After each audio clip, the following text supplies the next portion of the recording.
Muito bem.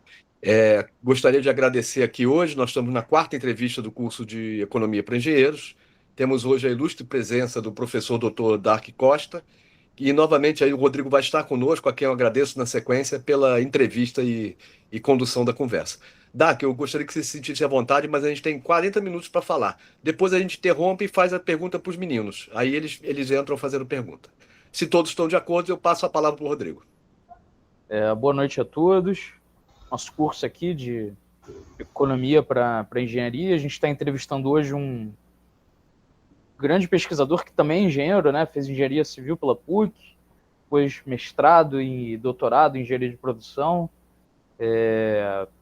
concursado do BNDES, chegou à vice-presidência junto com Lessa, trabalhou na Escola Superior de Guerra e foi presidente da Câmara de Comércio Brasil-Venezuela, uma pessoa de grande relevo no debate público, e eu passo a palavra para ele para falar desse nosso tema, que é Brasil e China, perdão, Estados Unidos e China. Bom, antes de mais nada, eu queria apresentar meus agradecimentos por esse honroso convite para vir aqui conversar com vocês sobre esse tema, China e Estados Unidos. No início, o Marco Aurélio tinha me falado falar sobre conjuntura internacional, mas aí, em 40 minutos, conjuntura internacional é impossível. Tinha que pegar um pequeno trecho da conjuntura internacional, que é a disputa presente hoje entre a China e os Estados Unidos, uma disputa para a ocupação do centro, e em 40 minutos eu talvez consiga, resumidamente, falar sobre esse tema. Eu queria começar dizendo o seguinte: processo histórico e realidade são as coisas que devem ser levadas em consideração numa discussão desse tipo aqui. O processo histórico e a realidade que nós vivemos. E o processo histórico mostra uma coisa, uma lei, que quem olha a história vê isso de forma clara. Toda periferia busca ser centro. Toda barbárie busca ser culta. Este processo de busca é que leva à condução da civilização. Então, se eu pegar a história, eu vou olhar e dizer para vocês: Pérsia era o centro, Grécia era a periferia. Pérsia era culta, Grécia era bárbara. Veio o tempo. Roma era bárbara, Roma era a periferia, Grécia era o centro e Grécia era culta. Veio o tempo. Bizâncio assume o papel de Roma, decorrente das invasões bárbaras. Bizâncio passa a ser o centro. Depois vem os árabes, etc. Vamos chegar, então, nos últimos 500 anos que estão próximos de nós. E esses últimos 500 anos que coloca no centro a Ibéria, com os descobrimentos. Os descobrimentos transformam a Ibéria, Portugal e Espanha, no centro do mundo. Eles começam a construir o processo de verdadeira mundialização. Porque até aquele momento, as relações no mundo eram relações que dependiam de uma rota, que era o caminho da Rota da Seda. Ou seja, era o caminho que unia a China, o Extremo Oriente e a Europa. E esse caminho era intermitente. Quando cai Constantinopla, aquilo, de certa forma, se fecha, o que ajuda a que a Ibéria construa a mundialização. O que é a mundialização? Contato permanente de culturas e de mercados. Então, esses últimos 500 anos são a época da mundialização, que, a partir do final do século XX, começaram a construir um discurso de globalização. Porque, na verdade, o que é a mundialização? Globalização foi a tentativa da hegemonia vender sua maneira de viver para o mundo. American Way of Life. Esse era o discurso da globalização, que tinha sua perna financeira. Bom, mas é preciso entender uma coisa. Toda periferia busca ser centro, toda barbárie busca ser culta, mas não é. O centro é um castelo sitiado. O centro não sonha com uma periferia, porque a periferia sonha em ser centro. A periferia sempre busca o centro como um exemplo a ser perseguido. E nesses últimos 500 anos, as chamadas países do norte da Europa, a Holanda, a França, a Inglaterra, buscaram, há 500 anos atrás, o mesmo caminho dos descobrimentos, da mundialização. Quem acabou chegando foi a Inglaterra. Mas tudo isso passa necessariamente por uma questão. Isso não se faz uma transição na paz. Essa transição sempre é feita na guerra. Preciso entender isso também, porque nós vamos chegar a isso aqui, no final da minha exposição. Toda a transição de centro tem a questão da guerra presente. Se você fizer uma avaliação histórica da civilização, você vai ter sempre presente isso. Seja a guerra que os romanos fizeram contra Cartago, toda a guerra que os romanos fizeram na Grécia contra a Macedônia, seja a guerra que a Holanda fez contra a Ibéria, seja a guerra que a Inglaterra fez contra a Holanda e fez contra a França, e a Inglaterra só é centro mesmo quando Napoleão é derrotado. A partir dali, a Inglaterra impõe seu projeto, que é o domínio dos mares. Estou chegando mais perto. Tá? E toda a contestação do centro leva à guerra. A primeira guerra, Grande Guerra, decorreu de uma disputa de centro provocada pelas potências centrais, lideradas pela Alemanha, contra a Inglaterra. Tá? Aí existe uma outra personalidade nesse processo, que é o terceiro interessado. Quando você tem alguém contestando o centro, sempre tem alguém ao lado buscando aproveitar-se da oportunidade para assumir o centro. Foi o que aconteceu com os Estados Unidos, quando a Alemanha contestou a Inglaterra. Tá? Foi o que aconteceu com a Inglaterra quando a Holanda contestou a Ibéria. Tá? O princípio do terceiro interessado existe.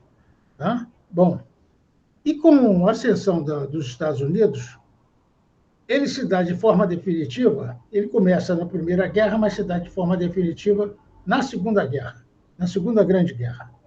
E aí os Estados Unidos, detendo 55% da produção mundial, se impõe com Bretton Woods. Qual é a grande questão que leva a essa imposição em Bretton Woods?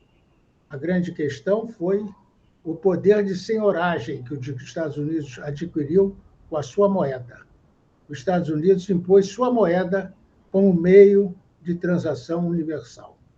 Então, até hoje, os americanos pintam um papel de verde e todo mundo acha que é riqueza.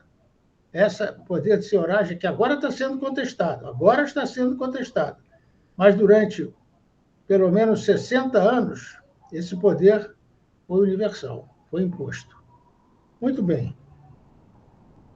Nós tivemos, então, um período, depois da Segunda Guerra, que eu chamo de um período de disputa de centro, mas sem hegemonia. A Guerra Fria foi um período de disputa de centro sem hegemonia, onde havia prevalência dos Estados Unidos porque detinha o poder de senhoragem. Detendo a moeda, tinha o poder que a Rússia, que a União Soviética não tinha, de conduzir o comércio mundial. A questão de comércio é uma questão muito importante quando se analisa as relações civilizatórias, as relações de centro e periferia. Lembro a vocês que o centro é um castelo sitiado, hein? Lembro a vocês isso. Tá? Mas os Estados Unidos tinham o poder do dólar, senhoragem, tem, com isso, uma ação sobre os bancos centrais, porque ele detendo a moeda de curso universal, ele, de certa forma, determina o papel dos bancos centrais dos demais países. E, mais do que tudo, os Estados Unidos seguia os mesmos princípios na condução da sua política externa que a Inglaterra. Era imperialista. Os Estados Unidos nasce imperialista nas relações mundiais no final do século XIX e se mantém imperialista durante todo o século XX. Tá? Bom, agora, o que é importante é entender uma outra coisa. Durante 200 anos, vigorou a questão ideológica de forma objetiva e polarizada. O que eu quero dizer com isso? Desde a Revolução Francesa até a queda do muro, de 1789 a 1989, nós assistíamos à discussão entre esquerda e direita, entre os girondinos e os jacobinos, entre aqueles que tomavam uma posição à esquerda na Assembleia Francesa e os que tomavam posição à direita. Esquerda e direita. Isto cai quando cai o muro. Hoje você não pode... Ainda falam tanto esquerda e direita quando a questão deixou de ser esquerda e direita, com a queda do socialismo real, com a queda do muro. E mais do que isso, com a imposição da hegemonia americana. Os Estados Unidos deixaram de ser centro e passaram a ser hegemônico. É uma coisa diferente. Centro é uma coisa, hegemônico é outra. Os Estados Unidos passou a ser hegemônico. E sendo hegemônico, os Estados Unidos impôs o que veio a se chamar neoliberalismo. O neoliberalismo era as finanças americanas dominando a finança mundial. Ele foi além das economias, ele não era mais só uma questão econômica, era uma questão financeira. Quem estuda contabilidade sabe a diferença.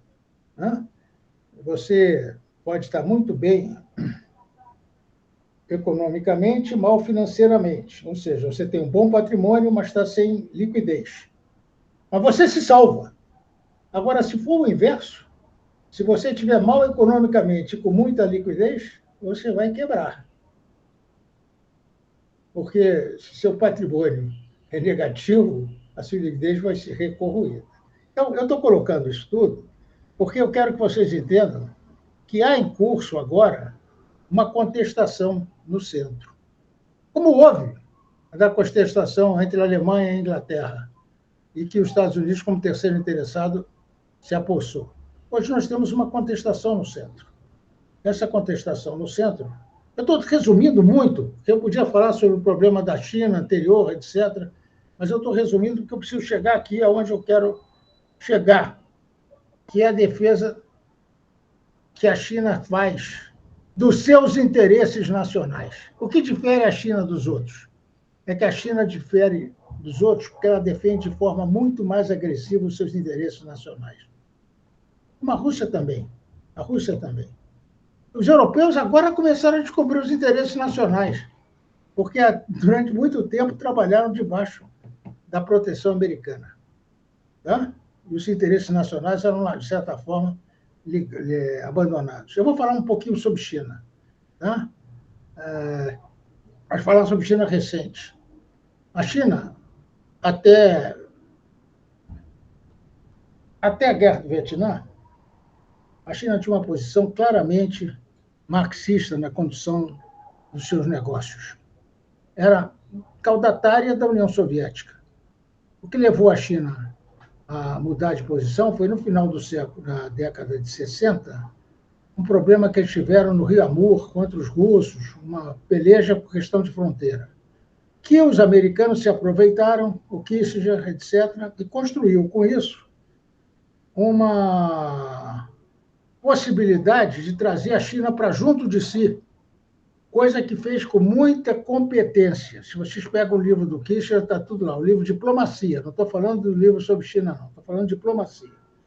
Então, ali está tudo colocado como foi atraída a China para um papel paralelo aos Estados Unidos na contestação da União Soviética. Então, você vai ver, por exemplo, em Angola, você tinha lá um movimento apoiado pelos americanos, um movimento apoiado pelos russos, um movimento apoiado pelos chineses, que trabalhavam junto com os americanos. E tudo isso na África acontecia, porque, na verdade, tanto a União Soviética como os Estados Unidos foram contra o colonialismo europeu, desde que acabou a Segunda Guerra. O colonialismo europeu era um objetivo de ser retirado das potências europeias o papel de matrizes de colônia. A gente vê isso muito bem na questão do Canal de Suez de 1956. Mas o que me importa aqui agora é entender o seguinte: o que houve na China? O que houve na China foi, depois da Revolução Cultural, e depois de que foi atraído para a esfera americana para contestar a União Soviética, a China pôde dar vazão à mudança do seu modelo, deixou de ser marxista. Ele tem o marxismo ainda como discurso. O Partido Comunista continua existindo. Mas, na verdade, a China hoje não é marxista, ipsiliteris. É muito mais positivista. Eu estou falando sobre filosofia política. Muito mais positivista, porque ela é muito mais apoiada na meritocracia, é muito mais apoiada nas condições de promoção dos mais capazes. Se você for ver aqueles nascidos na década de 80, que estão no Partido Comunista, 50% ou mais são doutores. Aqueles que estão na cúpula do Partido Comunista na China. Eles privilegiam a visão de ciência.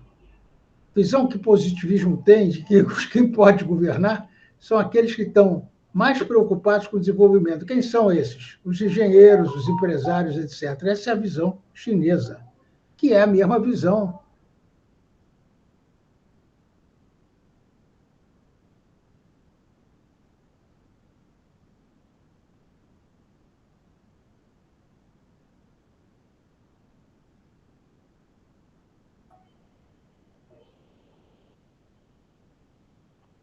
Eu perdi? Eu saí da rede? Aparentemente a última coisa que o senhor falava era sobre positivismo, o desenvolvimento na mão de engenheiros, doutores, empresários. Essa é a maneira como eu não vou fazer aqui uma digressão sobre positivismo, porque não vai dar tempo. Vou falar sobre o que eu estou querendo que vocês entendam, que a China não é marxista. Por isso que falam que a China pratica o socialismo de mercado. Ela faz o socialismo de mercado, ou alguns dizem que faz o capitalismo de Estado. Né? A China não é marxista-leninista. Ela se diz comunista, usa a máscara do comunismo, mas no seu fundo é positivismo. É positivista. Outro dia eu falei isso com o Elias, aí, que é o personagem que difunde aí o Partido Comunista Chinês, e ele até ficou... Entendeu? Eu me lembro do Inácio Rangel falando isso também, mais ou menos sobre isso. Bom, então, o que difere a China, então? A China é socialista, por uma razão óbvia. Tanto o sistema financeiro é todo do Estado, não existe sistema financeiro privado na China, como os meios de produção estratégicos são estatais. Os grandes conglomerados chineses que tratam dos temas centrais da economia, né, em termos produtivos, como a questão do aço e a questão da energia, são do Estado chinês. Tá? A China tem outras duas diferenças que são fundamentais ao sistema ocidental. Tá? Ela não se mostra imperialista. Não quer dizer que ela não vai ser, não. Eu estou dizendo a vocês que ela não se mostra imperialista. Ela não interfere nos assuntos dos outros. Ela ajuda sem interferir. Tá? Não impõe agenda. Os americanos, por exemplo, se vamos dar uma ajuda na Argentina, querem que faça isso, faça aquilo, fala aquilo outro. E o seu Milei faz. O seu Milei faz o que eles querem. Como aqui se fez. Aqui todo esse processo de privatização, essas coisas todas, foi imposto, de fora para dentro. Tá? Mas a China não impõe agenda. Mas onde está a força da China e a fraqueza dos Estados Unidos?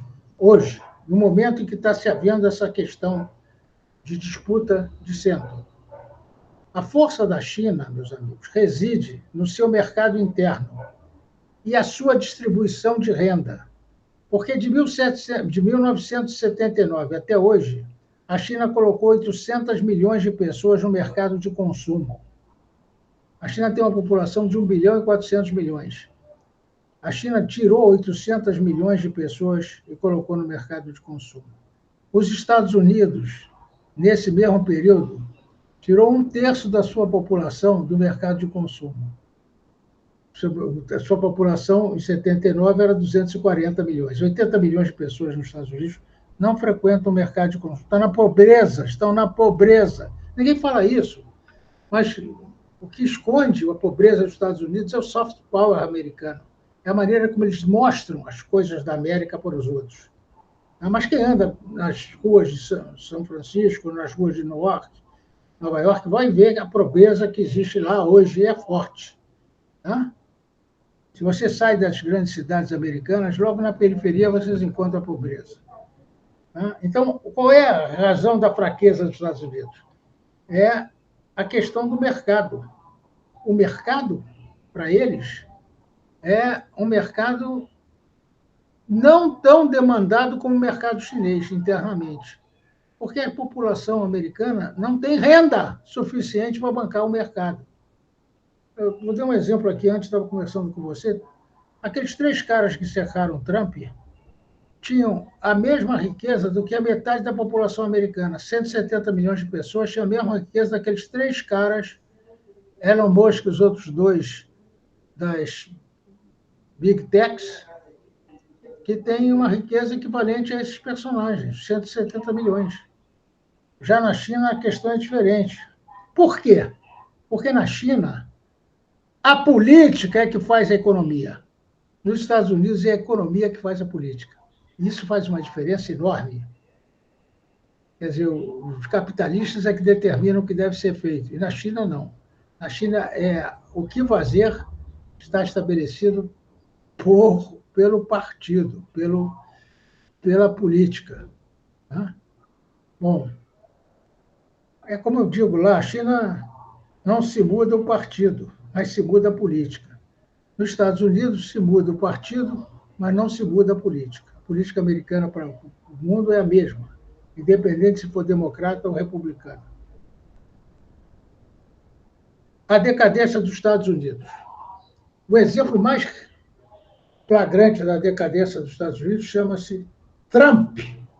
Trump é a prova cabal da decadência americana. O Make America Great Again só repercute isso. Faça a América grande de novo é porque ela decaiu. E o Trump é o exemplo disso. E mais do que isso, o que o Trump está praticando é a economia de guerra. A questão das tarifas é para constituir uma estrutura produtiva dentro dos Estados Unidos capaz de suportar a guerra. É preciso entender isso também. As pessoas já é maluco, eu não sei o quê. Não, não. Eles sabem o que está fazendo. Eles estão tentando recuperar a estrutura produtiva americana para ser capaz de enfrentar uma guerra. E sabem que, como eu disse antes, qualquer processo de transição acaba em guerra. Então, estamos com uma guerra em curso. Por exemplo, a Ucrânia.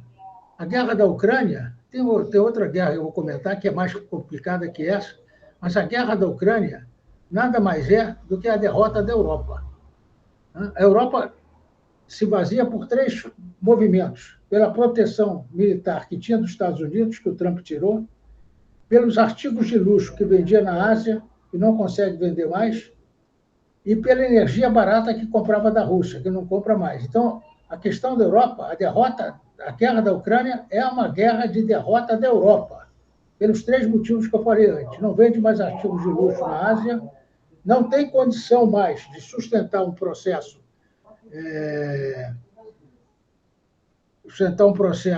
que não implique em gastos militares crescentes, tá? E também a Europa tem um outro problema grave. São os 3 problemas da Europa que eu citei antes.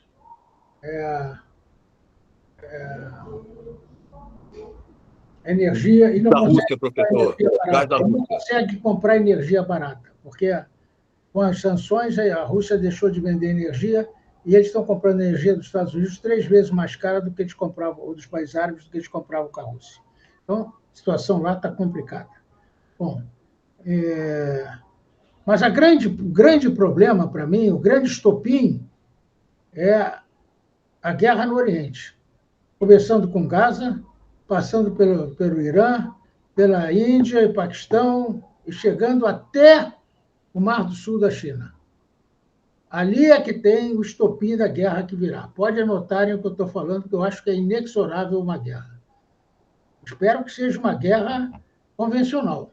Porque qualquer guerra que não for convencional é muito mais grave as consequências dela. Tá? Agora eu vou falar sobre uma coisa que me parece fundamental e que tem a ver conosco aqui para terminar a nossa conversa. A China emite moeda, verifica o gasto e planeja o longo prazo. Por que eu estou falando isso? Porque essa ideia de que a emissão de moeda é um desastre é uma coisa que atingiu o Brasil profundamente, por causa da hiperinflação que nós tivemos no final do governo Sarney e início do governo Collor. Uma hiperinflação marca um país como a hiperinflação marcou a Alemanha na década de 20 do século passado. A emissão de moeda, meus amigos, não é inflacionária. O que é inflacionário é o gasto mal feito da moeda emitida. Esse é inflacionário. Tá? Porque o gasto bem feito gera renda, renda da população. E a renda da população gera poupança. E a poupança gera investimento. Isso é que move a economia. E a China trabalha com esse tipo de visão. A China emite a moeda, procura fazer o gasto mais eficiente, verifica, sempre dentro de um planejamento de longo prazo, de forma que a população aumente sua renda, aumente sua poupança e o Estado tenha a condição de fazer o investimento que necessita ser feito dentro de um projeto de longo prazo. Porque a China tem um projeto de longo prazo. É outra questão que nos atinge aqui. Agora, por que nós estamos aqui, nesse problema todo? Porque nós caímos numa história, numa esparrela, chamada tripé. Nós temos, para conduzir a economia brasileira, trabalhar dentro de um tripé. Que tripé é esse? Superávit fiscal, meta de inflação e câmbio flutuante. Esse tripé conspira contra qualquer possibilidade de crescimento acentuado da economia brasileira. Tá? Vou voltar a falar sobre outro assunto que também nos atinge, que a política monetária nossa é pautada pelo FED. Quer dizer, nós não temos uma política monetária independente, soberana. Nossa política monetária é pautada pela taxa de juros americana, pelo FED. Tá? Então, eu vou voltar aqui a falar sobre a questão do superávit. O superávit é essa ideia de que tem que ter superávit fiscal, esse austericídio, essa ideia de que tem que ser austero, etc., é errada. Você tem que emitir, tem que ver se o gasto está sendo bem feito. Se está mal feito, vai estar inflação. Gasto bem feito não traz inflação. Traz renda. Renda é da população. A população melhora de vida. E, com isso, consegue fazer poupança ou entesouramento. Entesouramento não gera inflação. Poupança não gera inflação. E aí volta-se ao círculo virtuoso, gerando condições de ter investimento. Porque você tendo poupança, tem investimento. Tem esse problema aí. Bom, câmbio fixo, isso é um absurdo, é a coisa solução, porque câmbio flutuante é um absurdo. Um absurdo. O cara vem para cá, bota aqui a moeda dele a 6,20 o dólar, aplica isso às taxas que nós praticamos aqui, real de 10% de juros, você tem os juros nominal de 14 e uma inflação de 4, juro real de 10, e quando ele quer sair, o dólar está 5,20. Então, ele ganha quando vende a 6,20 e ganha quando compra a 5,20, além de ganhar os juros. Então, câmbio fixo, tem que ser câmbio fixo, até para defender a indústria, botar o câmbio em 7, como a China faz, pô. Como a China fez e como a China faz. A China desvalorizou sua moeda para poder exportar.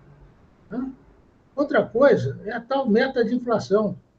Então, na meta de inflação, era 4, despacharam a 3, eu não sei nem por quê. Se você me perguntar por que baixaram a meta de inflação de 4 para 3, antigamente era meta de 4 com desvio de 2. E a 6 ou a 2. Agora é a meta de 3 com desvio de 1,5. Vai a 1,5 a 4,5. E, com isso, joga a taxa de juros lá em cima, que é o que os cientistas querem. Eles usam isso para controlar a inflação. Tá? E a outra coisa é o superávit fiscal.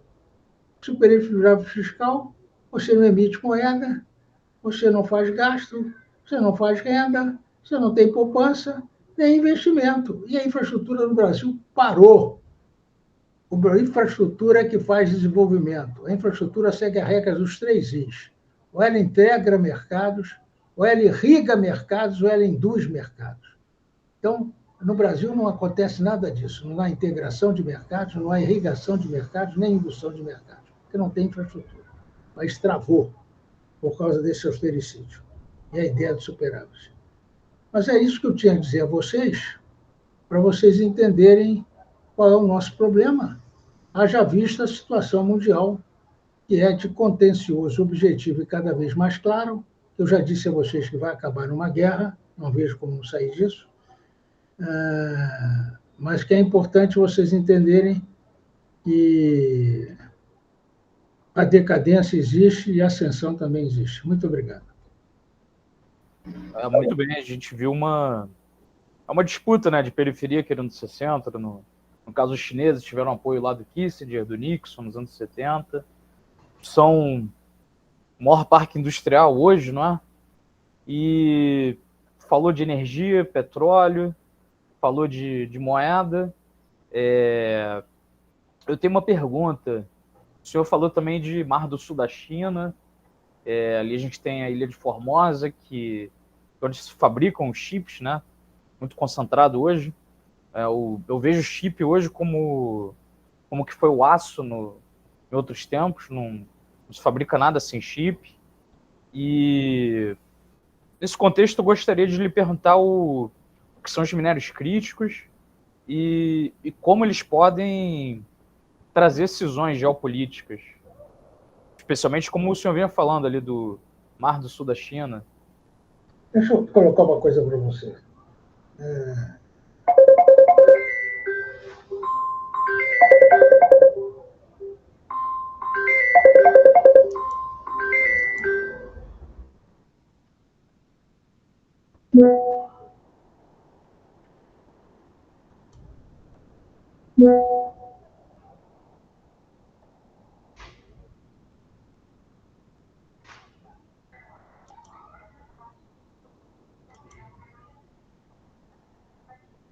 Acho que foi, professor. Não, porque entrou alguém aqui querendo falar. Agora você tirou o som. Tem que devolver o som para a gente.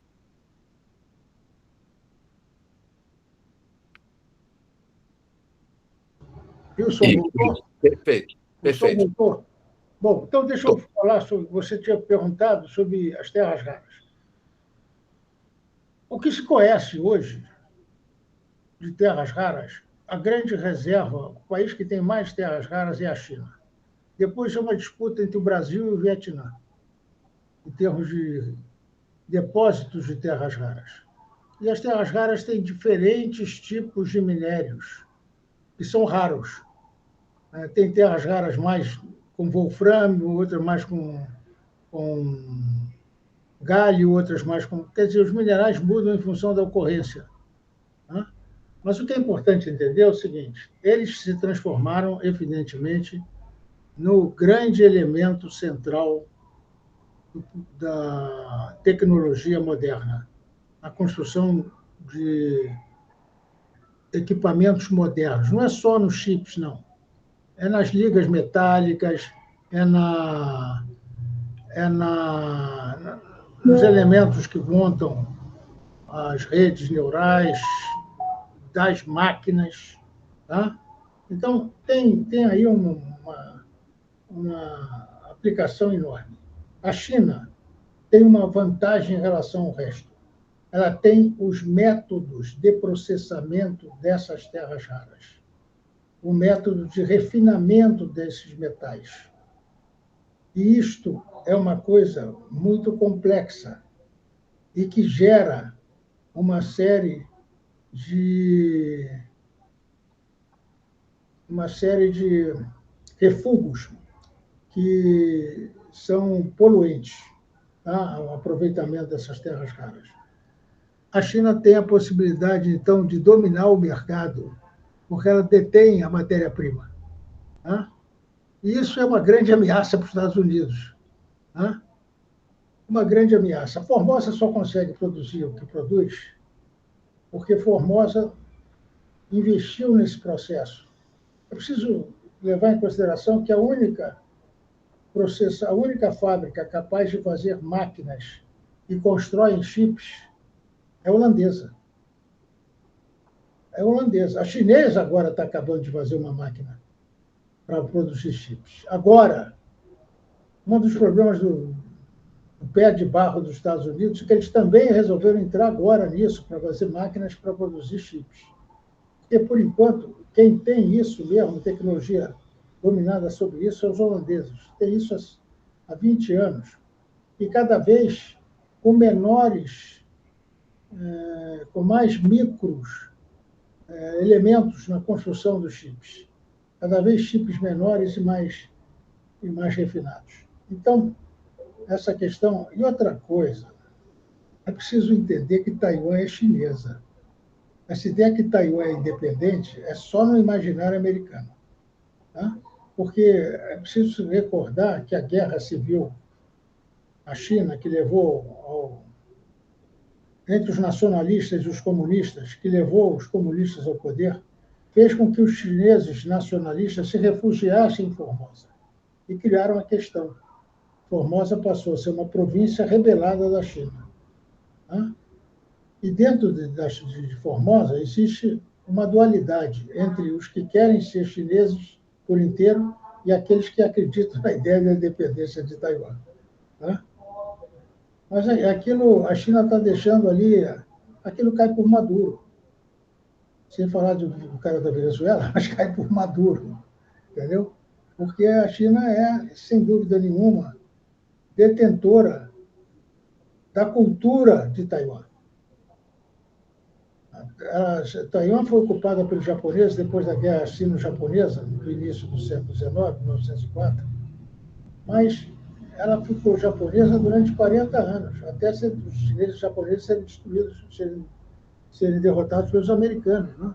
Eu preciso entender que Formosa, que é o nome que os portugueses deram àquela ilha, na verdade, é chinesa. Tá? E o que vai acontecer é que, se essa anexação for feita, todo o controle dos chips aí é inexoravelmente chinês. Hoje, e daqui a 10 anos, eu tenho certeza que tanto a China como os Estados Unidos serão capazes de construir máquinas que façam chips. Tá? Legal. Aí a gente tem uma série de outras discussões aí para falar com vocês sobre a questão do que vem pela frente, né? Uhum. Que guerra é essa que vem pela frente? Cada vez mais tecnológica, essa guerra cada vez mais é inovadora, cada vez mais é diferente do que se imagina, cada vez se gasta mais dinheiro errado, aqui e lá fora, na minha opinião. Eu vi agora, por causa da guerra da Ucrânia, o que importa hoje são duas coisas na guerra. Isso consta no meu livro. É a missilística. O que é a missilística? É a ciência que constrói elementos para você fazer armas não tripuladas, sejam mísseis, drones ou robôs. Tá? Então, armas que não são tripuladas, não tem a presença humana no contexto da ação. Tem na questão, tem a presença humana na condução da ação, mas não na ação em si. Tá? Isso é uma coisa. E a outra coisa é o controle do espectro eletromagnético, que é eletrônico. Se você controla o espectro eletromagnético, você vê, você sente o inimigo, você avalia o inimigo. Se você não controla, você é cego. E um cego é a coisa mais fácil de ser morta. Né? Então, nós temos também a corrida tecnológica. Essa corrida tecnológica é que vai decidir o processo. E nisso, o Trump está fazendo mal danado aos Estados Unidos. Tá? Essa questão tecnológica, os americanos tinham uma vantagem. Eu acho que já perderam essa vantagem na virada na pandemia.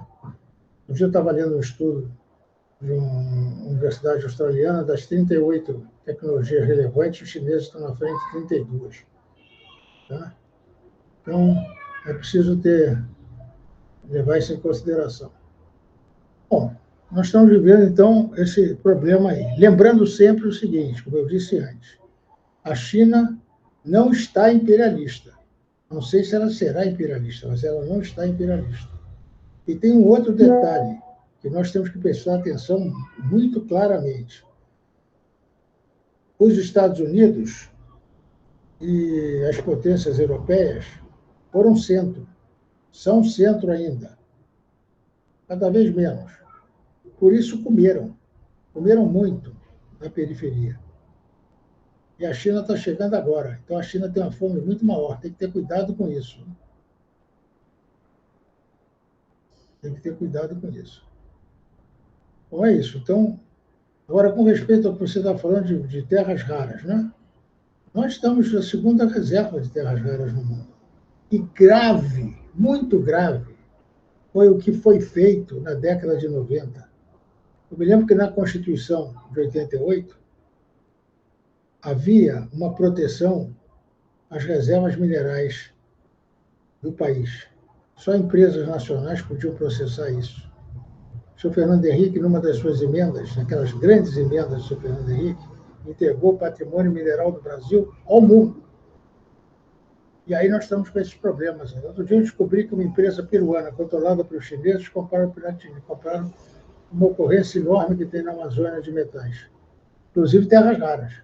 Urânio e terras raras.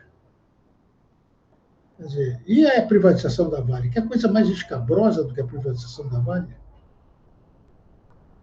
Tudo o governo Fernando Henrique. Eu vou interromper a gravação, mas a gente continua a conversa. Os meninos querem se manifestar também. Lógico. E aí a gente termina aqui, e aí Termina fica à a vontade